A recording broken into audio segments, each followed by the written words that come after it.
Tajjeb, xi ftit ringrazzjamenti żgħar qabel ma nibdew. Grazzi lilkom l-ewwel nett tal-li lqajtu l-istedina tal-Akkademja tal-Malti u ġejtu għal din it-taħdita. Minkejja it-tema li ħanisimgħu l-lejla kienet verament kombinazzjoni. Ma kienx preparata b'tali mod li taħbad mal-festi li tal-waqt ikonna. Nixtieq ningrazzja l-Sur Mark Verla li għal darba oħra irranġanta kollox biex inkunu nistgħu niġu f'dan il-lokal. U fl-aħħar nett ovvjament nirringrazzja lill-Dr. Emanuel Mifsud talli laqa l-istedina tal-Akkademja biex jagħmel din it-taħdita. Manuel ma tantx għandu bżonn introduzzjonijiet twal, sempliċiment ngħid li Dr. Mifsud huwa lecturer tal-letteratura Maltija fil-Junior College tal-Università u anke fl-istess Università ta' Malta. Huwa kittieb stabbilit, ħansu wieħed nista' wiċċi minn quddiem ngħid huwa wieħed mill-aħjar kittieba li għandna bħalissa huwa rebbieħ tal-edizzjoni lokali tal-Premju Letterarju tal-Unjoni Ewropea. Rebbieħ ukoll kemm il-darba kemm fil-qasam tal-poeżija kif ukoll tal-proża fil-konkorsi li jsiru kull sena bil-Kunsill tal-Ktieb. Naħseb li m'hemmx għalfejn intawwal. Manuel fidejk.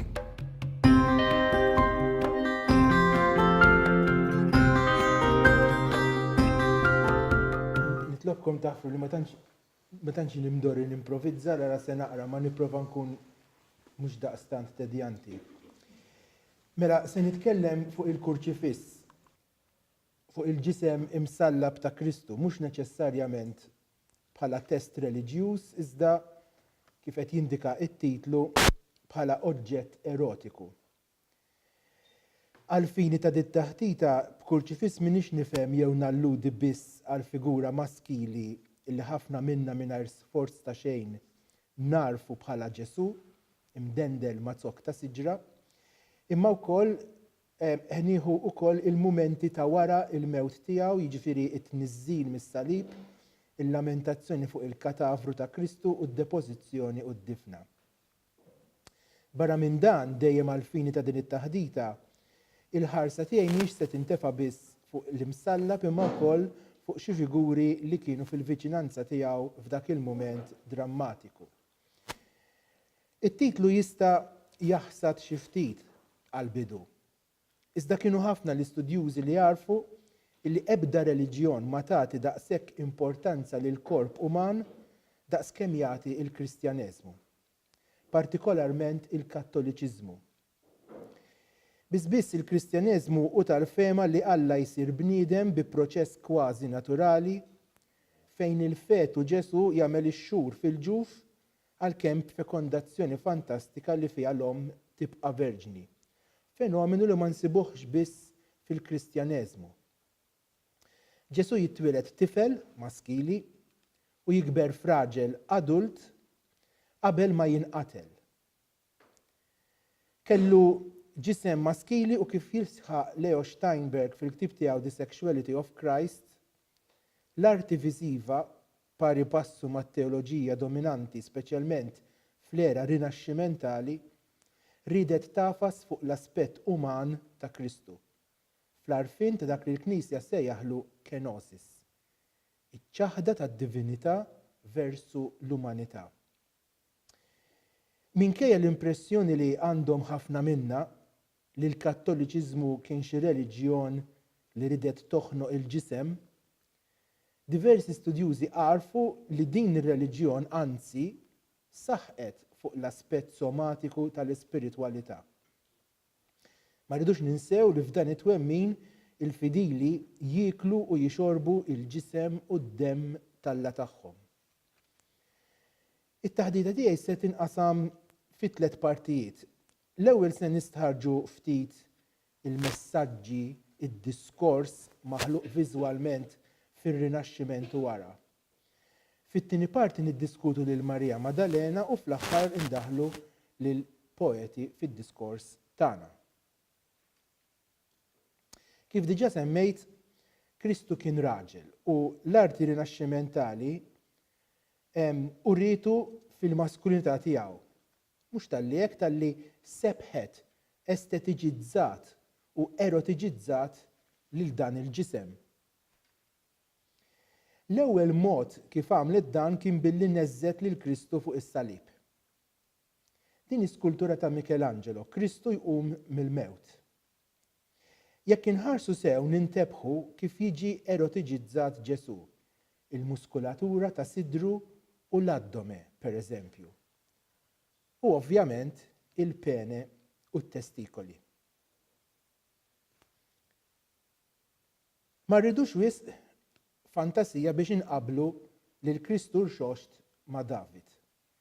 Li anka jekk l-ortopedisti jgħidulna li Alla ħares ikollna dik il-forma, estetikament jibqa' wieħed mill-isbaħ irġiel fid-dinja. Dan ix-xebħ jidher ukoll fil-parti sesswali. Il-figurazzjoni tal-ġenitali issegwi l-estetika Griega li rat il-ġmiel fil-pene żgħir għax rabtet il-priapiżmu mal-bluqa u l-mankament. Terġa' anki is-suf pubiku taż-żewġ skulturi huwa estetizzat. Kristu huwa sabiħ minn barra li huwa divin.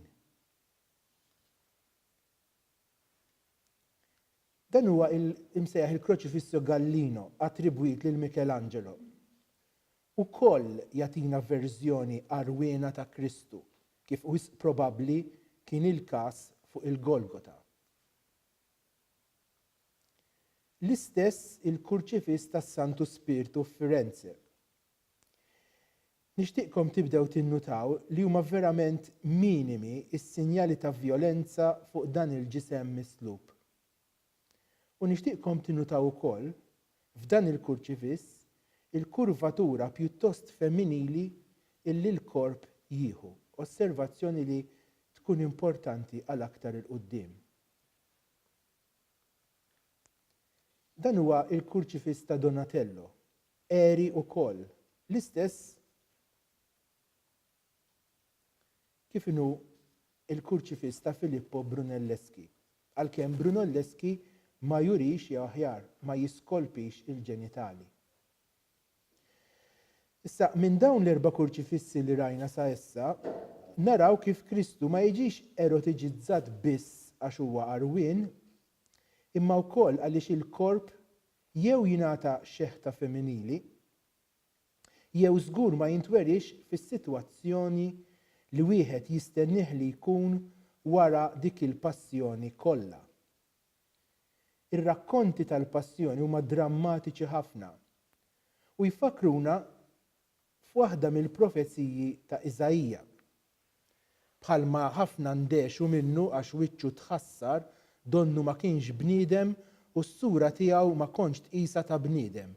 Hekk qatt jistaġbu ħafna ġnus minħabba fih.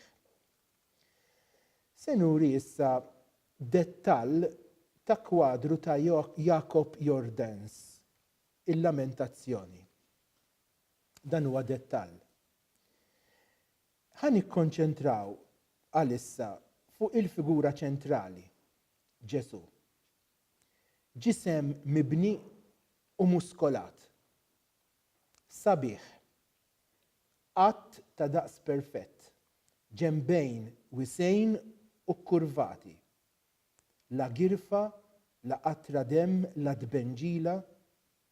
Dan mhuwiex ġisem li jdexek, jekk xejn nistaġbu bil-ġmiel tiegħu. Huwa ġisem li anqal, li għandu forza erotika miegħu. Ħarsu lejn il-parti sesswali tiegħu. Vera, mottija.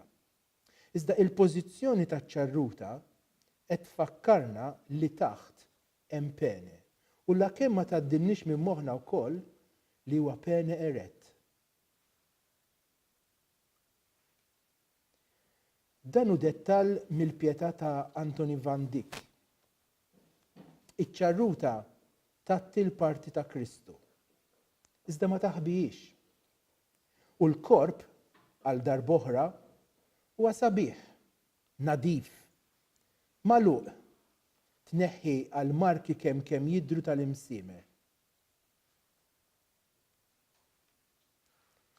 U dan huwa dettal minn kwadru ieħor ta' Van Dyck. Innutawx muskulatura dik, inklużi il-kuxtejn u l-addome.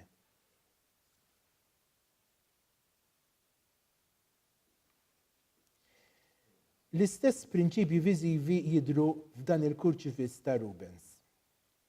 Iċ-ċarruta se taqa' l-aħħar imma b'xi mod iżżomm. Anke jekk għajnejna qegħdin jistennewha taqa' minn mument għal ieħor. Il-ġisem stirat minflok jevokalna l-uġigħ agonizzanti jagħtina spettaklu ta' laħam, ta' muskoli, ta' era.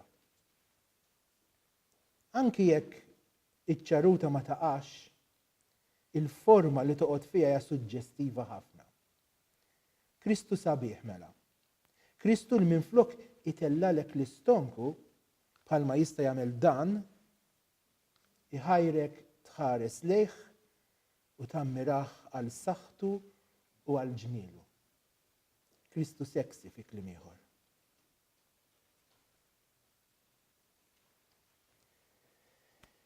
L-istorja ta' Marija Maddalena hija waħda interessanti ħafna. Dik l-istorja li ħafna minna trabbejna nisimgħu mhijiex l-istorja tagħha. U appropju għalhekk li fis-sommarju tiegħi għal din it-taħdita sejjaħtilha karattru ivvintat. Marija Maddalena fl-immaġinarju kollettiv hija l-eks prostituta li Kristu kkonvertija u saret mara tajba, anzi saret qaddisa. Diversi studjużi, speċjalment dawk mill-kamp feminista, studjaw fil-fond dan il-karattru u issa ħireġ film jew ħareġ diġà propju dawn il-ġranet. Studjaw fil-fond dan il-karattru kont qiegħed ngħid li aktarx huwa sintesi ta' Mariji differenti. Għal-fini ta' dit-taħdita se nżomm mat-tagħlim żbaljat dwar dan il-personaġġ. Anki għaliex is-sorsi illi se nitkellem dwarhom iżommu din il-karatterizzazzjoni tal-Maddalena. Dan huwa l-kwadru sħiħ ta' Jordaens li urejt dettal tiegħu ftit ilu. Dwar id-dera ta' Kristu tkellimt diġà. Tkellimt dwar kif Jordaens jerotiċizza din il-figura. Imissa rridu nħarsu lejn żewġ nisa li hemm fil-kwadru. Marija Om Ġesu, dik li bsa l-ikħal, u l-Maddalena fix-xelluk isfel. L-om tħares il-fuq, donna qed tistenna l-komfort mis-sema. Lil-bina lanqas biss tmissu, anzi hija maqtuha minnu. Il-Maddalena mill-banda l-oħra qiegħda bħarsita msamra fuq Ġesu u tmisslu jdejh bejn biex tmisslu riġlejh. Bejn biex tfakkarna f'dak l-episodju meta ħaslitlu saqajh bidmuħħa u dilki tomlu bl-ingwent. U bejn tantiċipa s-sem tagħha fid-difna tal-katavru. L-om għandha ħarsita il-bot mill-ġisem, waqt li l-Maddalena tħares fis-slejħ u tmissu. U hemm xi ħaġa oħra li nixtieq li ninnutaw. Li fil-waqt li l-om hija mottija sew bil-bisa, Marija Maddalena għandha rasa mikxufa. Dan il-kwadru rejt dettal tiegħu ftit ilu wkoll, il-Pjetà ta' Van Dyck. Hawn ukoll il-Madonna tħares il fuq waqt id-dulur tagħha. Hawn ukoll hija l-Maddalena li bit waħda żomm il-pala tal-id ix-xellugija ta' Kristu u l-oħra tipponta lejn is-sieq. Hawn ukoll l-om tħares lejn il-lilin u mhux lejn il-ġisem u l-Maddalena b'xara twil mikxuf saħansitra dbus lill-mejjed. Van Dyck ikompli jinsisti fuq dan il-messaġġ. Dan hu kwadru ieħor minn tiegħu li ftit li xejn ivarja minn ta' qablu. Ix-xar debi u mitluq tal-Maddalena huwa suġġestiv ħafna. L-istess il-fatt tal-mess. Din hija l-eks prostituta.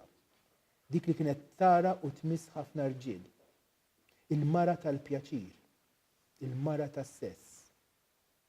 L-om, mill-banda l-oħra, hija l-mara bla ġisem minkejja li wildet lill-Alla. F'dan il-kwadru, il-logħba erotika tintensifika ruħha. Van Dyck issa mhux biss talli jikxef ix-xar debi tal-Madalena, iżda jikxfilha wkoll spallita. Il-Madonna għal darb'oħra tħares il fuq, bħarsa li tiddevja minn fuq il-ġisem. Ġisem il-Madalena ma jitattix minn xi figura oħra. Van Dyck iridna nħarsu lejh, nammirawlu il-kurvaturi prominenti tiegħu. Din hija l-logħba erotika bejn Kristu u l-Madalena li se narawha wkoll f'Rubens. Hawnhekk il-Madonna tiġġebbed biex tilqa' lil-bina. Iżda bina arwiena għalkemm motti bliżar arbulat lejn it-tfajla mibruma b'xara twil, lewn id-deb u bispalleja mikxufin għal darb'oħra. Id il-mejjet kważi fit it-tfajla, anzi, isserraħ fuq sidira.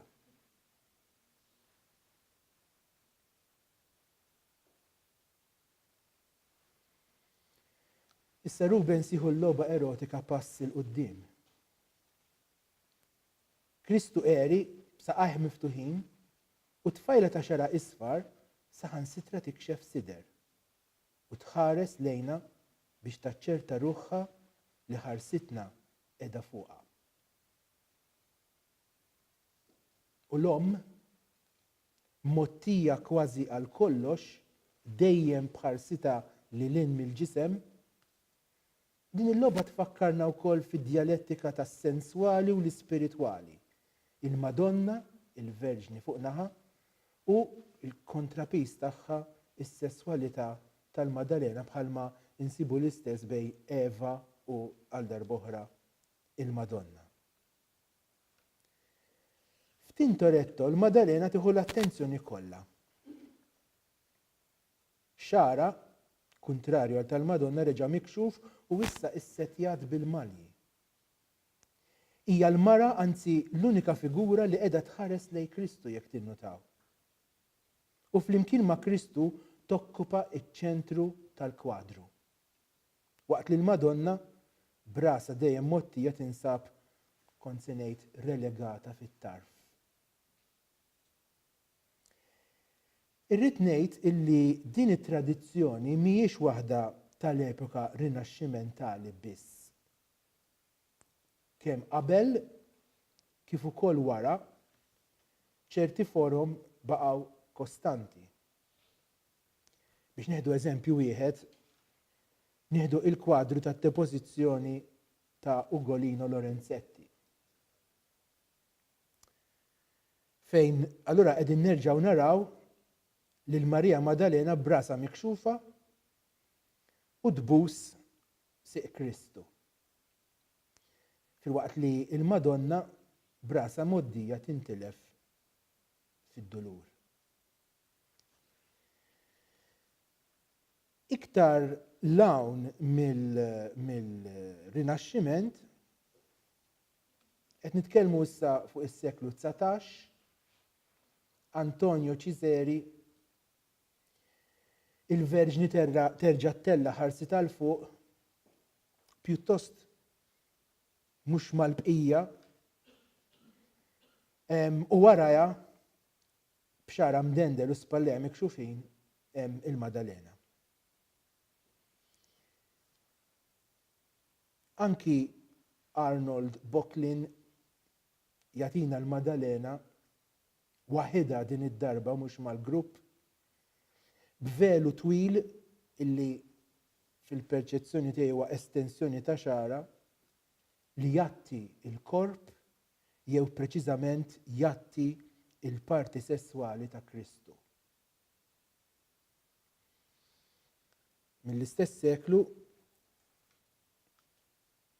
Jean Joseph Wirt jagħtina dan it-trio li fih jidher sew it-trianglu li semmejt qabel. Minnu illi hawnhekk il-Madonna kontrarju għal dak li rajna sa issa qiegħda tmiss lil-bina, anzi kważi mixħuta fuqu. Imma l-attenzjoni terġa' tinġibed mill-Madalena, il-velu jestendila xara, wiċċa imdawwal u blibsa imqaċta. Biex imbagħad nersqu għas-seklu tagħna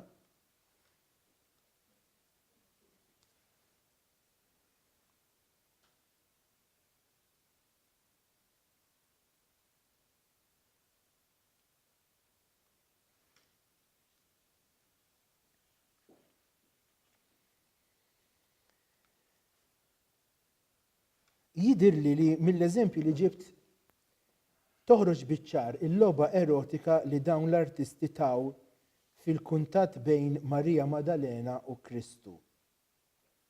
Anke jekk Kristu huwa mejjed ma ninsewx. Iżda tajjeb li naraw ftit eżempji li fihom il-Maddalena tingħata karatteristiċi erotiċi ħafna darba mingħajr il-preżenza tal-ġisem erotiġizzat ta' Kristu. Gregor Erhard.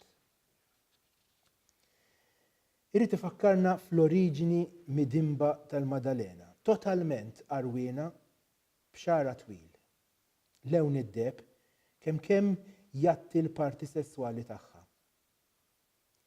Mhix il-mara qaddisa daqskemm it-tentatriċi sbejħa kif ikkostruita mix-xewqa maskili. L-istess kif jagħmel Hans Baldung Grien fl-elevazzjoni ta' Marija Maddalena. Fejn mhux talli il-Maddalena b'idea marbuta hija l-kollox erja, talli wieħed mill-kerubini in-naħa ta' fuq idaħħal idu ma' sidira u ieħor in-naħa ta' isfel idaħħal idu bejn saqajja. Anki fil-kwadri li fihom naraw il-Maddalena pentita dik li titlob il-maħfra, bħal ngħidu aħna dan il-kwadru ta' Ippolito Borghese, din tibqa' xorta waħda l-oġġett tal-ħarsa mixtieqa maskili. Marija mhux biss hija sesswali, imma hija żagħżugħa. Ġisimha nieqes għal kollox mis-sinjali ta' żmien, tal-età, ġifieri, u tal-użu. Guido Reni. Hekk ukoll. U Simon Vouet. Ix-xar twil mitluq, il-kixfa tal-ispallejn huma żewġ indikaturi sesswali ta' mara li għadha ħirġa mis-sodda jew lesta biex timtett bħal f'dan il-kwadru ta' Ċiżeri. Dejjem bl-ispallejn mikxufin u x-xar folt u mitluq. Anki Georges Delatour jagħtina verżjoni erotika tal-mara fi stat ta' penitenza. Georges Delatour għandu serje sħiħa ta' din x'isima din il-Maddalena waħedha anke tħares lejn il-mera, eċċetera, eċċetera. U l-aħħar eżempju li xtaqt inġib ta' Marija Maddalena hija dik li insejħilha il-Marija Maddalena Lolita ta' Alfred Leopold Stephen qed nitkellmu seklu 19 bil-ħarsa fissa lejna u siq fuq siq. Issa ovvjament qed nistħajjel li wħud minnkom jistgħu qed joġġezzjonaw għad-direzzjoni li qiegħda tieħu t-taħdita u lesti b'katalgu sħiħ ta' pitturi li huma differenti sew minn dawn li wrejt jien. Ovvjament ma niċħadx illi hemm eċċezzjonijiet għal dawn ir-regoli. Ma nistgħux ma nsemmux, pereżempju, il-Maddalena ta' Donatello, xogħol illi aktar tassoċjah mal-era modernista milli mas-seklu 15 minħabba id-dera disfemika ta' Marija. Imqar il-ħarsa ta' din il-Madalena hija biżżejjed biex ittemek il-kriżi spiritwali tal-eks prostituta lejn is-salvazzjoni. L-istess nistgħu ngħidu għal din il-kruċifissjoni ta' Grunwald li fiha Kristu mhux biss huwa msebbaħ, mhuwiex imsebbaħ, imma talli il-Madalena issa bil-qarkub tiegħha titatta bħal Madonna u titlef dak l-erotiżmu li rajna fi kwadri oħrajn. U dan jidher f'dan ix-xogħol ta' Grunwald ukoll. Fi kliem ieħor jiena lest li nirrikonoxxi li hemm eċċezzjoni tal dak li qiegħed ngħid.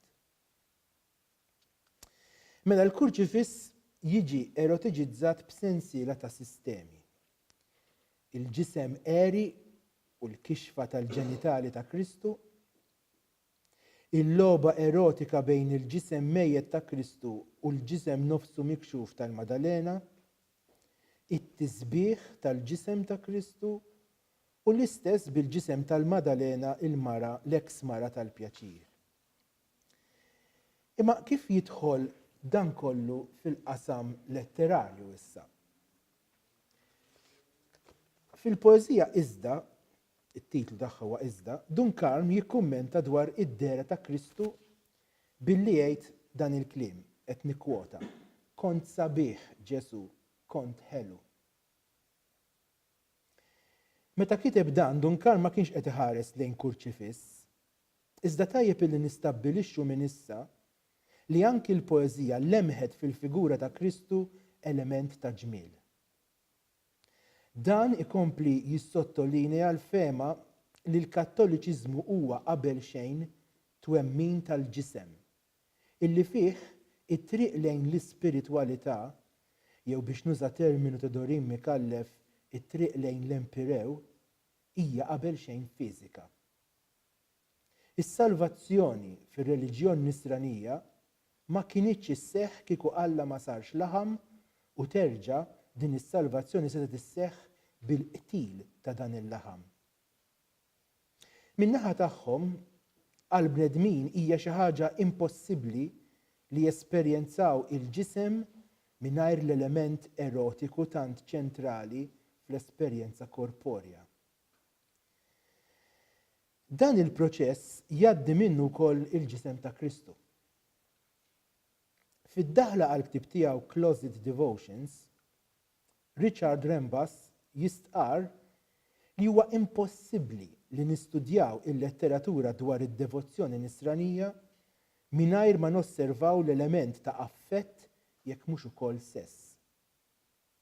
Imqar ċerta metaforizzazzjoni bħal ngħidu aħna li nalludu għas-sorijiet bħala l-arajjes ta' Kristu jew iż-żwieġ tal-Knisja ma' Kristu, diġà din il-metaforizzazzjoni hija suġġestiva f'dan il-kuntest.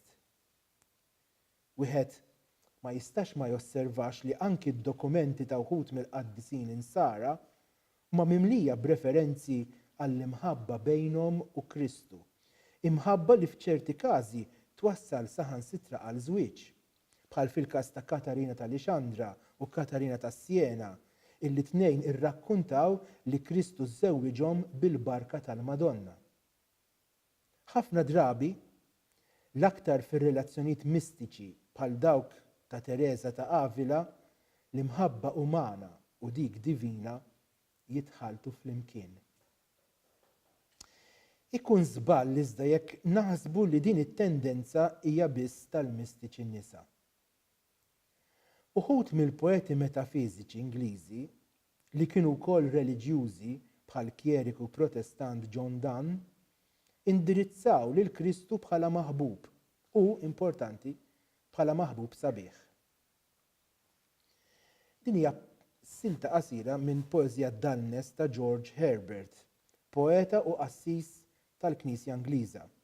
Wieħed mill-poeti metafiżiċi l-aktar prominenti.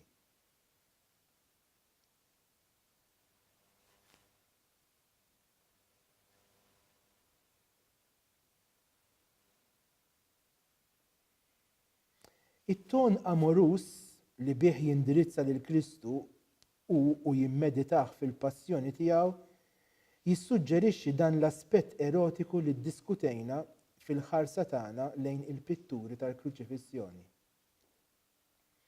Id-demm huwa wieħed mill-likwidi tal-ġisem u l-bjuda tfakkarna fil-ġisem abjad, kemm immarkat ta' Kristu.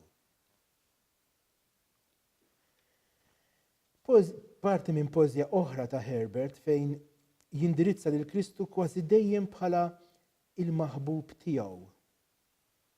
Minkejja li Herbert huwa raġel u Kristu huwa raġel.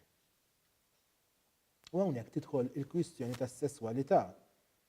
Jekk il-ġisem sabiħ beauty alone ta' Kristu huwiex l-oġġett tal-ħarsa omosessuali ta' dan il-kittiba, però qabel nipprova nwieġeb din il-mistoqsija ħalli naraw silt oħra minn Herbert, darba indirizz lil San Ġwan l-Apostlu, il-predilett ta' Kristu.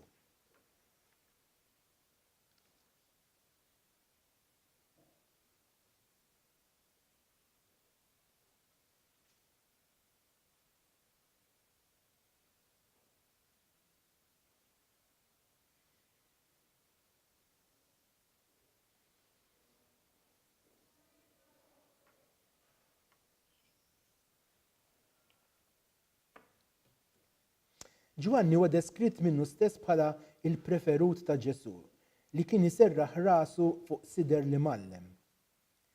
Herbert jassoċja s-sider ta' Kristu mal-ħalib matern, anki jekk Kristu huwa raġel, b'sider li ma jarmix ħalib. Id-demm li joħroġ mis-sider ifakkarna fid-demm tal-kustat, imma l-ħalib minn sider Kristu? Tiftakru fil-bidunet semmejt lil Leo Steiner. Bil-fema tiegħu li l-pitturi tar-Rinaxximent ridu jenfasizzaw il-maskulinità tal-iben Alla. Steiner sab oppożizzjoni qawwija ħafna mill-medjevalista feminista Caroline Bynum li fost punti oħrajn kienet tal-fema li fil-Medju Evu ġiet żviluppata n-nozzjoni ta' li Kristu kien androġenu. Il-punt ta' Bynum ma kienx li Ġesu twieled bit-tielet sess, iżda li fil-ħsieb ta' bosta Kristu kien androġenu anki minħabba n-natura nutriċi tiegħu. Bynum tagħmel dan l-argument b'mod speċjali fil-ktieb tagħha Jesus as Woman. U dan turih kemm permezz ta' xogħlijiet viżivi li fihom Kristu jidher effemminat, bħal f'dan il-każ ta' Salvator Mundi ta' Marco Doggiono, u kemm f'każi oħra fejn Kristu jieħu ir-rwol ta' nutriċi. Bħal f'dan il-każ tax-xogħol ta' Quirizio da Murano. In-natura androġena ta' Kristu tiġi irreġistrata wkoll f'ċerti kitbiet tal-mistiċi bħal ngħidu aħna Ġuljana ta' Norwich. And thus I thought that God rejoices that he is our Father, and God rejoices that he is our Mother. And God rejoices that he is our very spouse, and our soul is his beloved wife. Thus, Our Lady is our mother, in whom we are all enclosed and of her born, in Christ, for she that is mother of our Saviour is mother of all that she will be saved in our Saviour, and our Saviour is our very mother. Wieħed allura jista' jifhem aħjar il-pożizzjoni li jieħu Herbert f'dawn il-poeżiji. Kittieb ieħor mill-metafiżiċi li xtaqt nġib ftit eżempji minn tiegħu huwa Richard Crashaw, poeta ieħor metafiżiku li wkoll jieħu s-sider ta' Kristu bħala oġġett senswali u anki hu jesprimi ċerta intimità fil-konfront tal-ġisem ta' Ġesu.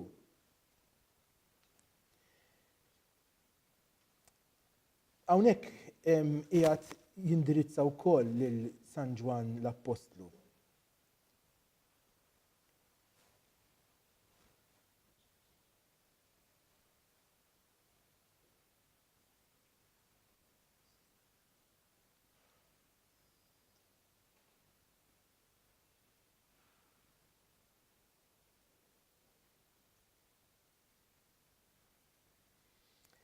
La tkellimna fuq il-Madalena biex xieraq nagħtu ħarsa ħafifa lejn poeżija oħra ta' Krejxo li fiha jindirizza lilha.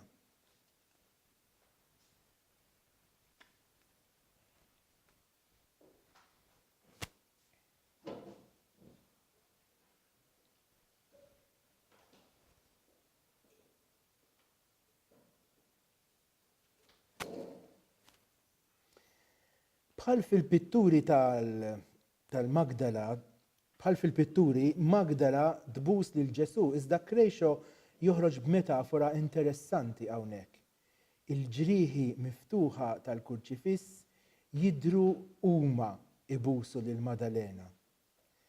Krejxo jagħtina din is-serata ta' bews fuq l-orja tal-Golgota fejn allura mqar il-ġrieħi miftuħin isiru sinifikaturi erotiċi. Fil-letteratura tagħna kienu Dorin Mikallef u Marjanu Vella l-aktar li erotiċizzaw lil Kristu u lil kurċifiss. Kif tgħidilna de Beauvoir dwar l-intimità tan-nisa, l-esperjenza ta' mħabba erotika u dik reliġjuża jitwaħdu f'Dorin Mikallef. Ir-raġel jaf f'vers ikun il-maħbub mixtieq iżda mhux aċċessibbli u fil-vers ta' wara jista' jsir Kristu jew Alla. Il-kuntatt reliġjuż huwa dejjem somatizzat, anzi dejjem jieħu kwalità erotika. U ressaq xuftejk fuq xuftejja u tektek ġo moħħi it-tama tal-bieraħ mill-ġdid. Dan l-erotiżmu jippermetti l-kuntatt intimu mad-divin u forsi ma nkunux żbaljati jekk f'Mikallef insibu ħil tal-Madalena fuq l-olja tal-Golgota. Tmelles lill-Alla u teħel ma' wiċċu tbusu, trid tieklu, taħslu bil-bżieq. Min barra Dorin Mikallef kien hemm poeta ieħor li ssenswalizza lil Kristu, speċjalment fid-tbatija tiegħu, Marjanu Vella. Vella wkoll jikteb fuq il-kruċifissjoni b'referenzi korporji u l-istess bħal poeti metafiżiċi huwa l-korp ta' Kristu, il-laħam u l-effluvja tiegħu, b'mod partikolari d-demm u l-ilma li jiġbed l-attenzjoni. Fi kliem ieħor, Vella jirreġistra il-kruċifissjoni mhux daqstant f'termini spiritwali daqskemm fiżiċi. X'innolli rasi u narah iħares fis-slejja bħal donnu jgħidli bil-ħarsa ta' għajnejh naqlalu x-xewk minn rasu nimsaħ id-demm minn ta' jdejh. L-ewwel ħaġa, hemm kuntatt intimu bejn Kristu u Vella. Mhuwiex Vella li jixħed ħarsu lejn il-kurċifiss, imma bil-maqlub. Imbagħad, Vella jintalab jaqla x-xewk u jimsaħ id-demm. Aħna suppost li niftakru mill-kwadri li rajna min qala x-xewk u min mesaħ id-demm. Kultant inħoss xejn li nieqaf u nitlob ħdejh u mbuslu b'kemm il-bewsa il-ġrieħi ta' riġlejh. Mbagħad il-poeżija tkompli telabora fuq dan il-mument intimu wara tneħħija tax-xewk it-tindif ta' dmija jasal il-bews tas-saqajn. Dak li qiegħed iġib Vella allura huwa it-trasfigurazzjoni tiegħu fil-Madalena. Fil-każ ta' Vella, ma nafx il-kelma transġenerizmu x'tissuġġerixxu. Fil-każ ta' Vella, it-transġenerizmu ma jsirx kif osservat bajnim fil-figura ta' Kristu iżda fih Vella, il-poeta u d-dixxiplu raġel jieħdu l-istess rwol ta' Marija ta' Magdala fil-kruċifissjoni. Vella ma jieħux ir-rwol spiritwali tal-Madonna li rajnija tixħed ħarsi tal-fuq, iżda tal-Magdala li tissensualizza l-esperjenza tagħha. Min xhur bidejh imsalba fuq l-ewda tas-salib id-demm iċarċar liżem fuq ġisem tal-ħalib. Meta rajna il-poeżija ta' Herbert, tkellimna dwar id-demm u l-ħalib. Vella ma jduqx il-ħalib minn sider Kristu bħal Herbert, iżda jarah fil-bjuda tal-korp ta' Kristu. Ejja naraw kif Vella mhux biss jissensualizza l-korp iżda jerotiċizzah bid-demm nieżel bil-lajma fuq ġisem abjad. Jinħasda l-gost mad-dera tad-demm grazzi għal dak l-aġġettiv poetiku liżem. Il-ġerħa wiesa tobżoq il-fdalijiet ta' dmija u żadi frejħ ix-xarbu u l-art bil-qtar mimlija. Il-vjolenza fuq il-ġisem ta' Kristu ssir sabiħa.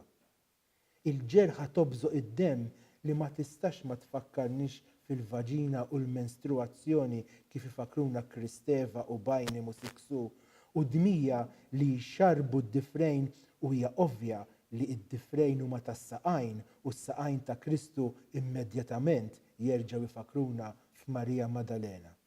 Mhux biss dik li kienet taħt is-salib, imma wkoll dik li ħaslet saqajn Kristu bidmuħ ix-xutta tomlu b'xara u mbagħad dilki tomlu bl-ingwent.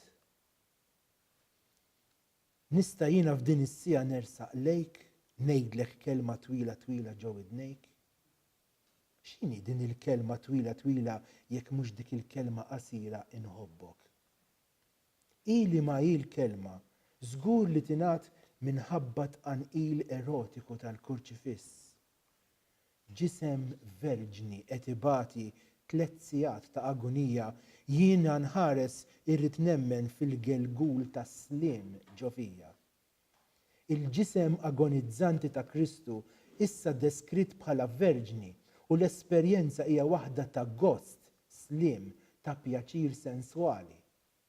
Vella ma jinħasax bid-dera tal-ġisem imbiċċer imdendel mazzok ta' siġra. Lanqas ma jiddisturba ruħu b'dak li jara, għal kuntrarju. Jieħu gost bħalma tagħna gost Jordaens u Van Dyck u l-pitturi l-oħrajn li rajna. Wiċċ Kristu kellu kissja ta' ejja mingħajr tmiem, xuftejh ħomor daqs rolla kienu mimlija kliem. U jekk fadal xi dubju minn dak li qiegħed ngħid, fadal din ix-xbiegħa, ix-xuftejn ħomor daqs il-roll. Il-koll nafu xi jfissru x-xuftejn u nafu wkoll għalfejn jinżebħu ħomor. Daħħalt l-imsiemer ħorox fil-bjuda ta' jdejk, darba ksejtlek belf bewsa l-irtuba ta' ħaddejk. Hemm il-mumenti tal-penitenza bħal Maddalena titlob il-maħfra x'kienet prostituta u Vella jimmetaforizza l-ħtija biex bija ta' penetrazzjoni. L-imsiemer li jidħlu fil-ġisem verġni għal darb'oħra abjad ta' Kristu, il-ġisem artab, senswali li Vella jagħtih 1000 bewsa. Ejja napprezzaw dan l-erotiżmu fil-poeżja ta' Vella. Il-bewsa mqanqla talla ħruq kbir fuq il-ħaddejn, tnissil ta' ferħ imqaddes li bħalu xejn li xejn. Il-bewsa talla tixel il-wart fuq il-ħaddejn jingħalqu biex joħolmu it-twieqi tal-għajnejn. Kull xbieqa li jipproduċi tkompli tisħaq li Alla sar laħam, li Alla sar oġġett ta' sinjali erotiċi wkoll la darba sar laħam. Il-bews li jqanqal il-ħruq ta' din il-passjoni kbira u l-ferħ, mhux niket jew dulur, iżda ferħ. Qed nibda nżarma is-sepulkru mqaddes u bħal kull sena nħoss tinafas qalbi u l-karba twila twila tal-Kalvarju. Inħoss ninnezza l-Kristu, niftaħ beraħ il-ġrieħi mwaħla ma' drab sħiħ tal-libsa minsuġa biċċa waħda minn fuq s'isfel. Riħa ta' grazzja jarmu trieħi notfa, il-ġiżi, ix-xenqa għall-oljiet ta' dejjem u fl-aħmar tad-Damask nostor imħabti.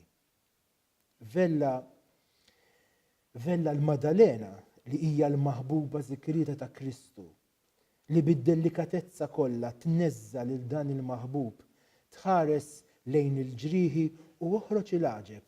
Minflok ir-riħa ta' materja u ta' demm u ta' ġisem li għereq, beżaq u nqatel tinxtamm ir-riħa tal-ġiżi, tal-fjuri fl-eċitament ta' mħabba moħbija. Din illi qed naraw hawn. Marija Maddalena, tibkix tħassarx għajnejk mhux hawn Marija, il-qabar vojt, Ġesu qam mill-mewt, għaddew il-qtieħ il-qalb u l-agonija u san-natura tqum fil-ħlew ta' skiet. U jiena inħoss titlieb ma' mnifsejja r-riħa tal-ingwent iqum u fin, lifwaħ fis-suq u tikber ġo għajnejja s-sura ta' Ġesu mallem ħanin. Irid nispeċifika li jiena mhix qed titkellem il-Maddalena ma' il-persona tal-poeta. Din allura mhix poeżija dwar Marija ta' Magdala. Iżda dwar Marja novella li jittransġenera ruħu fil-maħbuba ta' raġel sabiħ. Sabiħ ħafna. L-imqar xeba swat u kruċifissjoni ma kellhomx is-seta inaqsulu l-attrazzjoni erotika fuq min kien iħobbu karnalment u bil-moħbi. Grazzi ħafna.